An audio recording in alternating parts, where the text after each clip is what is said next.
Hello and welcome to the Brain Injury Group podcast, Growing Minds, where we aim to share guidance, insights to parents, families and individuals supporting children and young people post-brain injury and the professionals who work alongside them. Thank you to our sponsors, Abilities Enabled, for helping us bring this podcast to you. My name is Kate and I'm the Children and Young Person Specialist for the Brain Injury Group, and today I'm joined by Sarah from Scope to talk about her own journey and the wonderful work that she does with Scope. So, Sarah, it's lovely to have you here, and we've met before, obviously, but this is your first time on the podcast, and for listeners who haven't met you yet, how would you introduce yourself? So I'm Sarah. I'm 49 years of age, nearly 50. I'm a person with a disability. I've got cerebral palsy and epilepsy, but I'm not defined by those conditions. You know, they are part of my life, but they have had some impact. But I suppose that's how I am where I am now, which is quite positive in some respects as well. Absolutely, yeah. You definitely come across a positive person, which is so lovely. So what brought you to Scope originally, and what keeps you passionate about the work that you do? So I worked in the very early stages of my career as a modern apprentice at my local authority, and I went through, you know, the journey of getting a job, moving on to another, and it was admin work that I was involved in all those years ago, predominantly because being so unwell, you're stuck with what kind of work that you can obtain in a sense, but the local authorities seem to be the best place, and I stayed there until about 2019. Prior to those couple of years before, I'd been experiencing some issues in work, people not understanding my disability. So when I wasn't having seizures, I was seen as okay. You know, why aren't you able to complete this task in the time we've asked you to do it? And I was getting a bit down about that, quite anxious and feeling judged about going to work every day. So I thought, no, I'm going to start a career change. So I was looking then to become a counsellor, so that I could then support people who were similar to myself or just needed a bit of extra support in their life, because I found counselling quite beneficial for myself in previous years. But it was whilst I was looking for my counselling placements, because you had to do 100 hours of training to become a counsellor, I came across this job with Scope, and it was a parent advisor role. So they were creating a new service called Navigate. And when I read the job description, I thought, this is me. So they were looking for people who had disabilities or lived experience of disability, and they were hoping to support parents at the beginning of their journey of disability. So just getting that news, or maybe on the pathway to a diagnosis as well. And the idea of the role was to offer 6 sessions of support over the telephone, and we would sort of be there for emotional and practical support. So signposting them to relevant organisations, or helping them advocate for their children in school or with the teachers and professionals. So I went for that job, and it was a big decision to leave the council when I was offered a role, because, you know, you're giving up a stable job within a local organisation. But I was approaching 40, and I was thinking, no, this has got to be more to this than, you know, just turn up to work every day. I wanted something more. So I left the council and joined Navigate in January 2019. And it was amazing. It was exactly how I thought it would be. And it just that sense of being part of a team where you were supporting people going through what I hadn't really considered what I'd been through, but hearing their stories, I thought, yeah, this is the kind of support I wish my parents had when they were first given that news of disability. And I loved that job. Unfortunately, they had to close the service last year. I've recently moved into a new role where I'm a cerebral palsy specialist, still within scope, but moved into a different role. And yeah, I'm really enjoying that new role as well. So lots to learn, but I feeling like I'm in the right place at the right moment. Absolutely. And I think you're definitely a great advocate as well. You know, I know when I met you straight away, you're just so positive, and I like to look at things positively, and I think that's really important. Obviously, I come from a different side to you. I'm a parent of a child with CP, so it's great to have you on and learn more about, obviously, the other side and different perspective. But let's have a look back at sort of your younger years, and I know this is something that we've spoken about previously, and there was lots of things that we spoke about, and I know you're happy to talk about them today. So going back to your early years, what was growing up like for you? I'd say it was a mix of positives and negatives. I think for my parents, when they got the news, back in the 1970s, there was limited support for them. And I think they just wanted to ensure that I wasn't left out or missed or left behind in schools. So my mum fought for me to go to a mainstream school in the early 80s. Because initially they said Sarah needs to go to special needs school. And mum was very much like, well, no, because she can read, she can write, she's keeping up with her peers as best she can. She's able to go to a mainstream school. So, I think my mum turned from this quiet, unassuming person into this lioness. She literally just fought every battle that we came up against.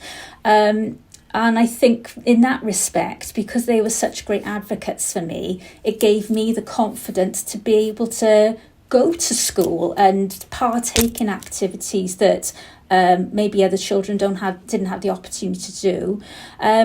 On the downside to that, I think my disability wasn't discussed at home, in a sense that I knew I was unwell and I had a disability, but it was that sense that because our family unit was so inclusive, I just felt like everybody else. But it was a little bit later that I started to notice that people would look at me differently when we were out and about. So I'd be like, why are they staring at me? Because my parents had brought me up to be the same as them. But I could sense that there was something going on, because I had to go to physio sessions as well. And that was hard because I could see people were staring at me. But mum and dad didn't really talk about cerebral palsy until I was much older. They just kept saying, oh no, your hand just doesn't do the same things as everybody else. Or, your leg just needs a bit of extra help to become more mobile. And I think then the other side with the epilepsy, because the seizures were so unpredictable, we never knew when they were going to happen.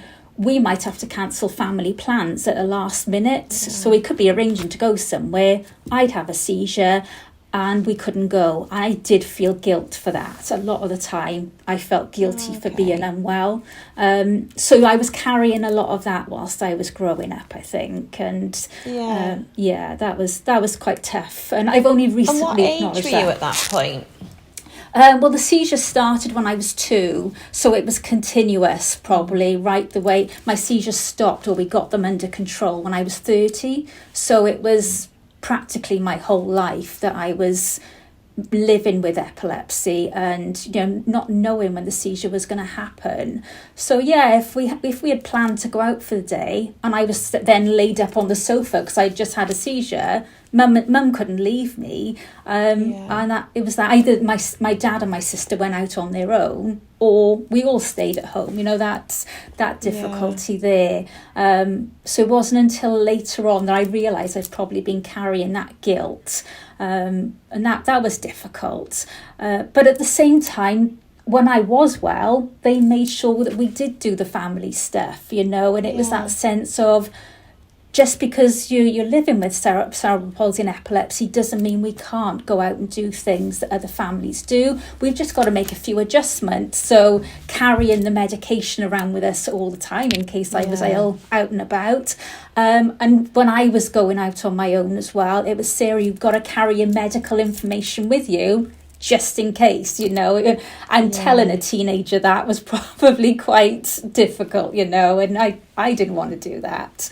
But we did. They made sure that we went on some amazing holidays, gave us the opportunities to travel, which then I think has been part of my whole life experience. I love travelling and doing unique holidays in a sense as well. And my mum and dad showed me the world rather than just say going to the same place every year. We'd go off the beaten track or, and see things that I would never really have thought to have done. So they gave us those opportunities. Yeah. And that's so inspiring, isn't it? So, especially back in those days, even now families are put off by taking disabled children travelling. I know... we've had to change our travel plans so much over the years, and we still do that, but it's a challenge, and I think to not let the disability define you and you can still do those things is it's inspiring, and it definitely inspires others to do that. Because anything is possible, isn't it? Absolutely. It's putting those things in place, because wherever we went, the first thing mum and dad did was, where is the nearest hospital? It was always that. We need to know where that is so we can get on with our holiday. And that's carried on with my husband as well. Whenever we went away as a couple, it was very much like, right, where's the nearest hospital? Where's the nearest pharmacy? And then we could get on with our holiday. And that's exactly what we do actually when we go away.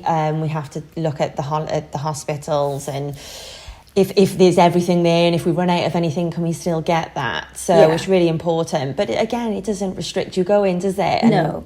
You can still do these things, and it's just kind of being equipped for them, isn't it? And being ready for if anything does happen, really, and the what ifs.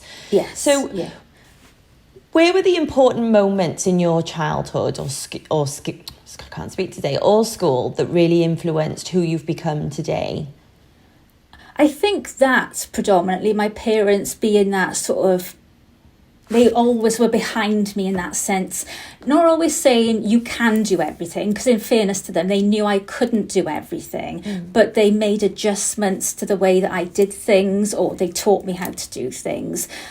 So even down to things like our home had pull down door handles, and I'd never really thought about why, but mum said, it's so then if your left hand is full, you can still pull down the door handle with your right hand. And almost like those things that were there that subconsciously were helping with my physiotherapy in a sense. And also that I think as well, when there was a lot of bullying going on in school, because it did happen, especially in high school, I think because that's when I noticed I was different to everyone else, maybe having to take time off because I was ill. And it wasn't physical bullying, it was the mental kind of people sat behind me on the desks saying things, and I knew they were talking about me. And then I was excluded from a lot of activities because people didn't understand. I either couldn't go to a party, or they didn't want me in their friendship groups because, why would you in that respect? So I did find that particularly hard. But mum would be there at the end of the day, giving me that emotional support again. And she would always say, look, Sir, the right people will come into your life at some point. It's going to take time. So I think being shaped by the negative stuff that happened in school has never left me, but I understand now why. But I think that spurred me on to go, do you know what? I might not be able to do things the same as everyone else, but with mum and dad's support, we can do it a different way. And that's how then when I got to 16, 17, in my fit mind, my mum and dad had their own business. So I was like, right, I can go and work for them when I'm older. That's where I'll go. And they both said to me, no, Sir, you've got to go out there and find your own way in the world. If you need some extra money, you can come and work here in the summer, but you need to go out there and find your own way. So that's why I went then to the youth apprentice, as it used to be. You'd get paid £30 a week or month, and you would do your training alongside working. And that's when I joined the local authority then. And that did help because I met people that weren't my school peers anymore. They were grown-ups, and it was about getting involved in a different kind of teamwork and understanding, this is okay. This is I feel more comfortable with these people. So I think the positives and negatives meant that I was able to bite the bullet and try things as I got a bit older. And it still was difficult at times. I did experience some prejudice in work, but I had to then sit down with some of these people and explain what it meant. Because one lady, when she knew I'd got this my last job, so this was like 2001, she knew I was coming to work in their team, and they were on the 6th floor of the local authority building. And the first thing she said, without me being there, was, well, how are we going to manage a person with cerebral palsy? We won't be able to get their wheelchair around the office space. And she had made an automatic assumption that I was in a wheelchair. So that was quite difficult. But I sat with her and I spoke about it, and she was fine then. That was good to kind of educate people. That was like 2001, so even then, 25 years ago or so, I think it was a learning progress for a lot of people. And then when I did have seizures in work, they simply just worked around me. I fell asleep and they would work around me, and then I'd wake up and get on with my day. It was a bit like that. So so I think that really did help. That early years support did help me, because Mum and Dad knew that I needed to find my own independence and my own sense of self, really. And I think, what would you prefer people to come and ask you about your disability, and sort of that, you going back to your working days that you were just talking about, and I know with my son, and children especially, will kind of, why is he in a wheelchair? Why can't he talk? Why can't he? And the parents, sometimes you can see, are dying with embarrassment. And I'm like, no, it's absolutely fine. And kind of explain to them what's wrong. And I love that innocence of children sometimes, that I'm like, no, they want to know, and that's fine, that they can come up and ask, and rather than kind of staring and walking off. I think it's important, isn't it, that even an adult, rather just I appreciate it when people say to me, sorry, I really don't know what cerebral palsy is. And I say, well, to be honest, you wouldn't really, because there's such a huge scale, isn't there? Absolutely, because I only know my cerebral palsy as well. And I think that I've learned more and more as time's gone on, especially when I started in Navigate, learning about different disabilities that the parents were coming to us. So they were predominantly autism, ADHD, a lot of people, because they were on that pathway, but other conditions as well. You think, gosh, you don't realise how many disabilities are out there until people come through and say, we're coping with this. So I think everybody's got a lot to learn, haven't they? And it's absolutely okay to ask if you've got a question. 100%. Because you don't want to get it wrong, do you? But it's okay to get it wrong as well. And somebody will say, no, it's not actually that. This is what's going on for us. So I think I would have been okay if people had asked me, because all that happened really was when I'd probably say early teens, started to hate my cerebral palsy. I tried to hide it a lot, and pretend that I was okay. And then I'd still do it now on occasion. If I'm having a photograph taken, I used to deliberately hide my right hand behind my back. And I'm still doing it now, because it's almost like I didn't want people to see my hand in a photograph. So I think early teens to late teens, that was a tough time with both conditions, being so unwell with the epilepsy. But people, girls were going out to meet friends, or, getting together with boys and girls. And I just wasn't part of that group of people, because nobody wanted to be with me. So I think that's where I found emotionally the toughest time for my conditions. Because all Mum could do was say, come on, let's have a hug, let's don't try not to worry about it. But, she couldn't say that it was going to get 100% better all the time. I think that's the hardest bit. But they were both there to support. And I think as long as you've got your parents behind you and your family behind you, that's all you can really manage with at that time, isn't it? So Yeah. Well, how would you say that you kind of overcome some of that behaviour from back in school, and how you've kind of, you're obviously very open and honest now, speaking about it. We had a chat previously about, are you happy to talk about bullying in school and things like that? And I think it's really important to raise awareness around that, especially if there is some teenagers listening, especially that, it's, we are human, and you've got to remember people can hear, and it's hurtful. So how would you say that what did you do that really changed and helped you to move through that and be able to go on and help others? I think it was meeting my husband. So I think he was the starting point of that. So we met when we were very young. So we were only 17, nearly 18. And he was my first boyfriend. But we dated for a long time. So he's a chef. So he was always working unpredictable hours. So I didn't get to see him very often. So we had, like, say, 2 dates a week, that kind of thing. Or I would meet him before he went to work on a Sunday evening. I'd call down there for an hour before he went off to work. So I think it was meeting him and feeling like I was being accepted by somebody who didn't know me. He met me once and we started to get to know each other, and I just felt a sense of that, somebody gets me, somebody wants to be with me for being me. So I think he was the start of it. And I think then a few years ago, I was experiencing some really difficult times with it in my last job, not Navigate, my council job. And it was the sense of, I'm sick of this. I'm sick of somebody trying to keep undermining me all the time because they think you're disabled. So what are you going to do? So I sought counselling for myself. And the counsellor said to me when I was explaining what was going on, she said, Sarah, look at yourself.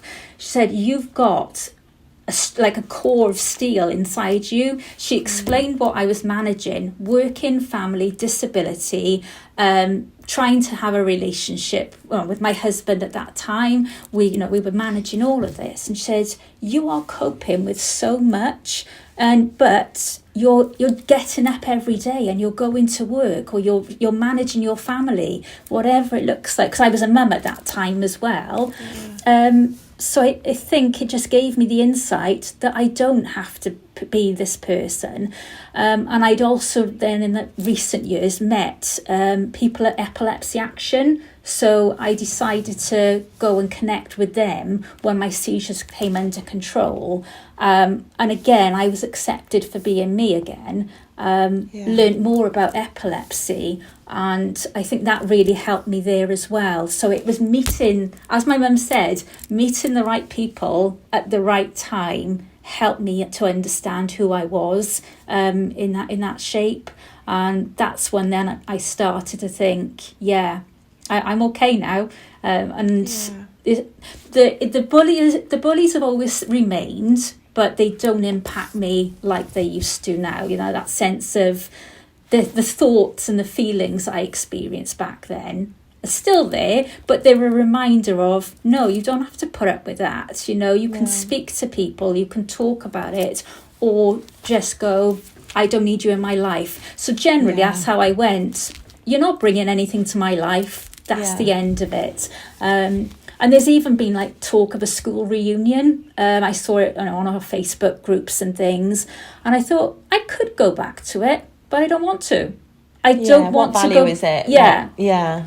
Everybody's going to be talking about, where they are in the world, and that's great. But we're not going to talk about what happened in 1996 or 1995, whatever it was. So I think, no, I don't need that. So I put those boundaries in my life now, that even if I come across people in my older day, where I am now, if they're not bringing anything to me that's emotionally rewarding, then no, I don't want that. But then where I am now, that's why I want to show parents or show young people that there is light at the end of the tunnel, and we don't have to do everything in a linear way. So you don't have to go to school, college, uni, get a job. you can go the other way round. You can finish your education, go travelling, or come home and do something else, and then go back to college in your 30s, your 40s. Get your education whenever you're ready to get your education. I think that's the most important thing I've learned, because going back to college in my 40s, Mum said to my husband, you know, she's doing now at 40 what she could have been doing at 19. So it's, you know, she's catching up with where she wanted to be, really. Yeah. And it's timing, isn't it? You know, it is about the timing and being in the right headspace, and you know, and that's just the way that you've done it, which is really inspiring, I think, as well. So, you know, hats off to you.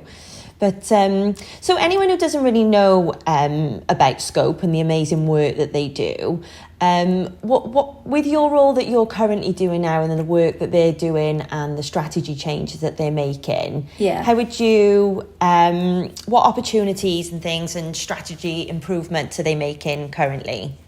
Yeah, so moving into the Cerebral Palsy Network, again, that was I suppose a massive thing for me to do, because if you'd asked me even 5 years ago, would you be working in a job related to cerebral palsy, I probably would have gone, oh gosh, no, I'm not. I'm not defined by my cerebral palsy. I don't want to. But when I was working alongside Richard a few years back to support him in answering emails, dealing with the online community that we have at Scope, it kind of made me realise, actually, this is quite helpful being involved with this community.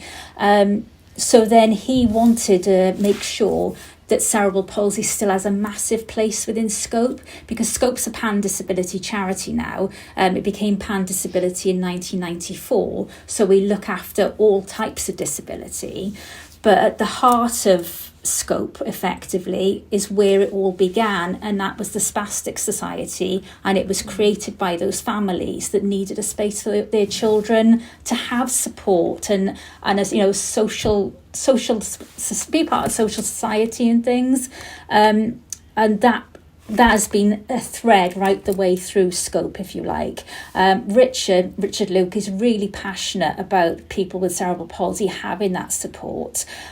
So last year, the year before, they wanted to expand the ability to have support in Leeds and the north. So we've got Lucy, who works up in Leeds, covering that area. And then, like I said, last year, they wanted to expand that network into Wales. And so when this job came up, I applied for it and was successful. And it just means now that we've got a space in Wales where we can connect with other people who might need that extra support, but on a more localised level. So if, you know, the new strategy, it's about ending the disability price tag. It's about closing the employment gap and transforming attitudes. So we want, you know, people who have disabilities to have that equal standard of living that non-disabled people have. We want to ensure that, like, people who have disabilities can access employment if they want to or are able to. Because they're entitled to work if they're able to and want to, and then transforming those attitudes. And I think that's where the CP network are really, you know, good at what they do, because we're trying to show medical professionals really that cerebral palsy isn't just a childhood condition, because that's what it's viewed as. We want them to know that children grow up into adults and they still have their cerebral palsy. But it's that lack of understanding of how you progress into adulthood with CP. So we're trying to work with lots of different groups of like research studies, whether that's related to falls, pain, all those kind of things, to understand what does growing older with CP look like. But it's important we work with the communities, you know, so it's not that we're doing the work for them, it's working with the individuals. And I think that's the whole concept of Scope strategy, is using those three strands. So, you know, and they have done so much in the last year now. You know, they support people on the helpline and the online community, so people can access support in those ways.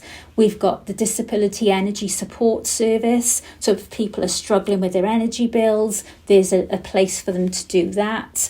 And yeah, like I said about the jobs, they've supported over 2,000 people to get into some sort of work, and 400 of those have gone on to get jobs, which again is a massive thing. And then the cost of cuts campaign as well last year. So when there was that discussion around cuts to PIP, they were at the heart of that to try and make sure that people weren't impacted by that. So they do a lot of campaigning work, but like I said, it's with the community rather than for the community. It's not thinking, what does community want? It's for.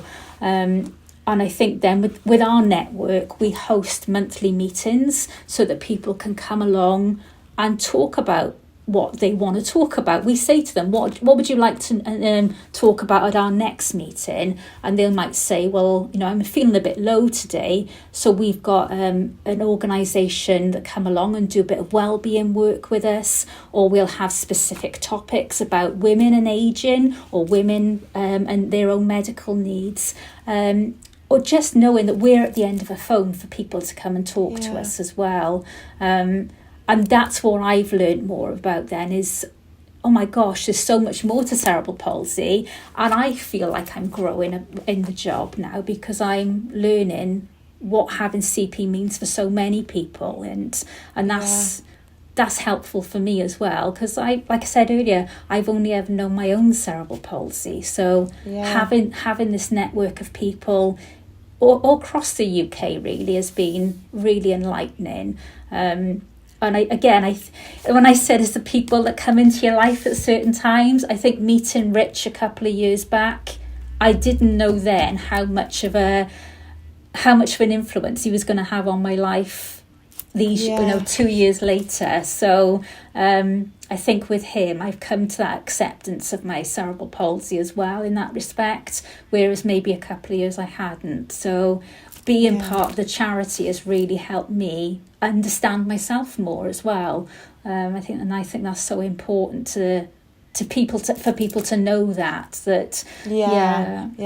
Absolutely. I've spoken on when I was interviewed on my first podcast, and obviously post diagnosis, it was very much people were looking at me like I'm the professional and I should know everything about CP and how Leo would be in the future, and you just don't know, do you? No. Because you don't know what therapy is going to be out there, what's going to be needed. You don't know their capabilities as they get older either. So no, it is really important linking in with other people with disabilities, isn't it? Because you're learning every day, and and I never portray myself as being an expert, but anything I don't know, I always kind of link in with others. And I was I was really keen to get you on to this podcast because obviously being a parent of someone with CP and then speaking to someone and you speaking about your parents and how they were as parents, I think for me has been great having you on and having a chat around that. So obviously we've spoken a lot about sort of past life and challenges in the charity. So and I know we've spoken previously about our organisations working together, and we're quite keen to obviously work with Brain Injury Group and / Big Stepping Stones. What kind of value do you feel that Big Stepping Stones could bring partnering with Scope? Because I know obviously that is something that we're working towards at the moment, and how do you feel that would benefit Scope as well as Big Stepping Stones? Well, I think because we don't work with children quite as much as with Navigate, and now predominantly we work with families and adults in the CP network. But in the wider work, I think just by knowing that these organisations are out there, so I've linked up with so many people. Like, say for example, I've got a parent who says my child with cerebral palsy is really struggling with friendship groups. What can we do about that? Because we don't have a space for children to come to Scope, we've got cerebral palsy teens. So I always say to families, reach out to cerebral palsy teens. They've got some really good activities going on, some really good stuff happening for them, and you can link up with teenagers who are in a similar position to each other, and it's building those friendships that way. So I think just knowing that other organisations are out there, we can then signpost families that we work with who might be having a bit of a challenging time, not feeling like being heard or anything. So yeah, linking in with organisations such as that will be able to again put another sort of thing in their back pocket, so they can go, yes, maybe I can connect with those individuals or that company, or simply ringing up your organisation to get that bit of extra emotional and practical support and feel like they're not on their own all the time, because that is a lot of what I hear a lot is isolation. People feel isolated in this community because apart from the medical professionals, there isn't a space for people to go and connect with other mums, dads, children with CP. It's important to have those other organisations that we can then say, contact this group, or I've heard good things about this network. You'll get some support by contacting them. So I think that's where we can kind of support other charities and organisations, is having the knowledge of those companies and then sharing that with other people.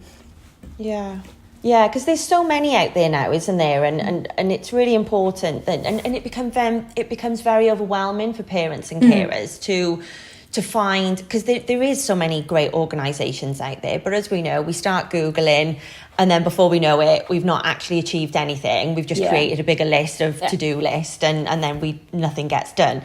So before you know it, you've got a pile of applications and you've got masses of paperwork to do, unfortunately. But no, and I think that's what we would like to break down. And obviously I know that you felt the Big Stepping Stones was very similar to the navigator's role, which you no longer do, and you felt that was very, very successful within scope. So that's great to hear that we can kind of fill in some of those gaps. That's it. And what I not being seen. Yeah, so I did an email to a dad the other day because he was asking for support for his young child, looking for just sort of like practical and emotional support. And when I finished, because what I tend to do and what we did in Navigate was, like you said, that description that you just said then about feeling overwhelmed because somebody says, go there, download this, what we used to do in Navigate on their action plans, we would put links to anything that we'd recommended, whether it was school related or emotional practical support, anything.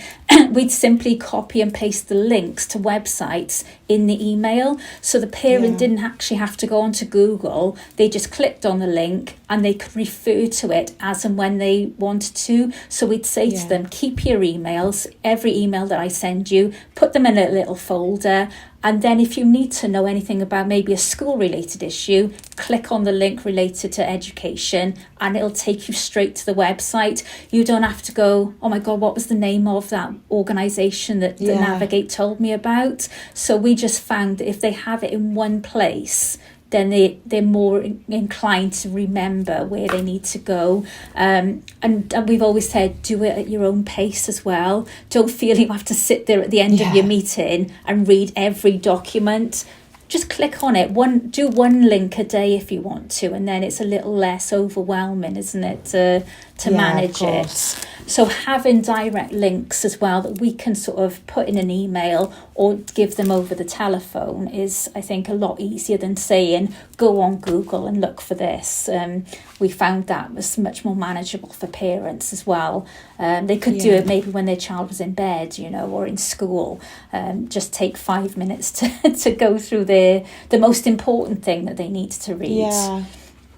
Yeah, absolutely. No, it's really important, isn't it? And just linking people in with the right services and organisations that are out there, really. And kind of, like you say, just trying to break it down and simplify what needs, because it just becomes so overwhelming. And I'm in this industry and I still find it overwhelming at times. So it's kind of just trying to break it down, isn't it? So with let's talk about the future then. What's next? What's your personal goals and where do you see yourself in the next 5 to 10 years? So I would imagine now being 50 next year, that's like kind of a massive milestone. But my son's grown up, he's living his own life. So it's back to me and my husband wanting to do things for us again in that respect. So personally, we've got, a few things lined up for the next couple of years, which is really exciting.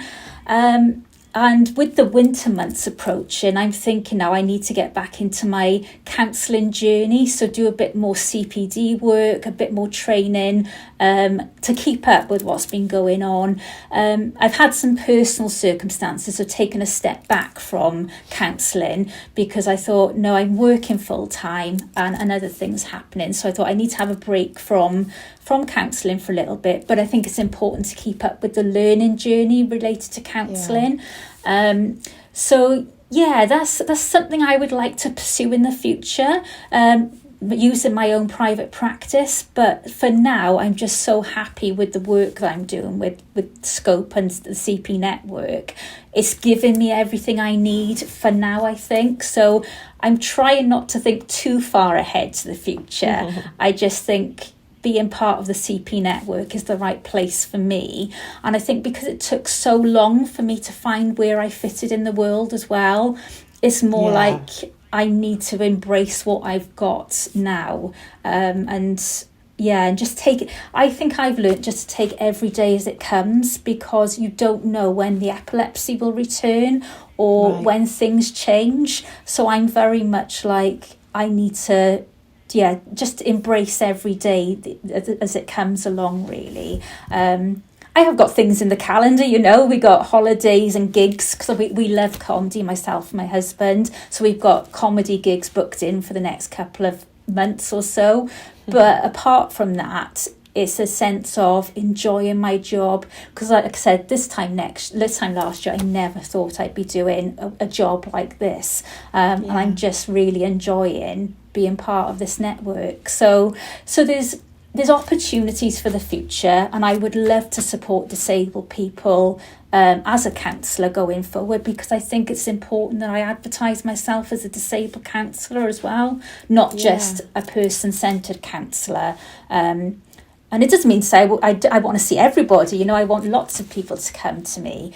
But that's a further down the road sort of aim, I think, really, more than anything. Exciting times.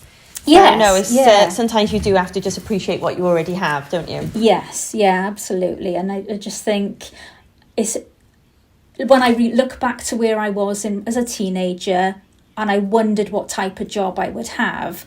And when my mum and dad encouraged me to go into administration, I thought that's where I would be for the rest of my life. And I was happy about that because it's a job. But actually, I didn't really want to do that type of work. And then you realise, meeting people at Epilepsy Action, and I became an accredited volunteer, meaning I gave presentations in schools and businesses. It was that gave me the confidence to go, you can go and do something different. And my manager there said, Sarah, you would make an excellent counsellor. Go and give the skills level a go. And that was it from that point onwards. So those people that come into your life at different points, they then set the ball rolling for the next stage of your life. I think that's how it all sort of pans out for me, I think, in that respect. No, that's really important. I'm all for a bit of counselling. I think it definitely would help, I think, for parents that are going through that, whether you're the disabled person, the sibling. I think it's a great offering, isn't it, counselling? Yes, that's it. So if you could send a message to a young disabled person trying to find their pathway, what would you say? I think it's what I said earlier on, that there is no linear path to navigating life as a young person. I assumed when I was younger that I had to get my GCSEs, go to college, go to uni, or get a job, and that was it. That was what all my friends, or all the people I knew, that's what they were doing. And I felt I had to go through that process as well. So I didn't get very good GCSEs for circumstances being so unwell. Did all my BTECs, got an HNC, and was working then with the council. But it was exhausting because, I was ill all the time, and I realised now I didn't have to do that. I could have taken a step back from being a person in college or studies. I think now there's no rush to get into the workplace. If you want to, it's brilliant. But when I talk to my son now, who's got learning disabilities, I said to him last year, look, if you're really struggling with your education, take a year out to think about what you want to do. We're here to support you. And, you don't have to rush on to the next stage of your life. Just sit back and think, what do I want to do? And talk to people, connect with organisations like for young people with epilepsy, there is Young Epilepsy you can go to, and suppose for people with cerebral palsy in Wales you've got CP Cymru, and it's just finding those organisations that get what you're going through, I think, and then go through your life at your own pace. I think that's the most important thing. Don't feel pressured into getting a job or getting a career. It's about where you're at every day, I think, and enjoying your life as well. I think when you're young, it's important to be able to either access friendship groups, go out with your mates, for an afternoon in the shopping centre, whatever it is, whatever you enjoy, go and do that, I think. So yeah, absolutely. So part of our tradition on the podcast now, we ask each speaker to leave a question for the next speaker. So Boys Turner Solicitors at Laxmi was our last podcast. So they've asked, and I think you might have covered some of this already, but what do you enjoy most about your position at Scope? I think it's being with a group of people, colleagues, and people that we work alongside. You're on the CP network at our meetings and things. It's being with people who don't judge. They get that some days I might experience pain. Some days I might have a seizure out of the blue, or I might need a medical appointment. But they just say to me, do what you can today.